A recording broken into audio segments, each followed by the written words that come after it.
山上国小创校教大已经117栋，是山上区唯一的小学。原本的校舍经过鉴定，内真人力不足，为着保障师生的安全，台南市府争取中央经费补助，提出7800多万兴建，总共兴建14间教室。在这个中心学校新建了新的教室，我相信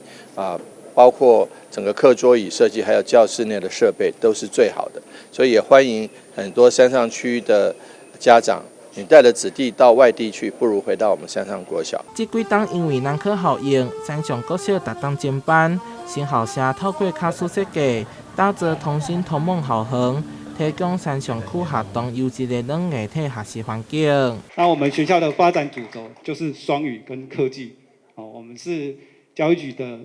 B 类的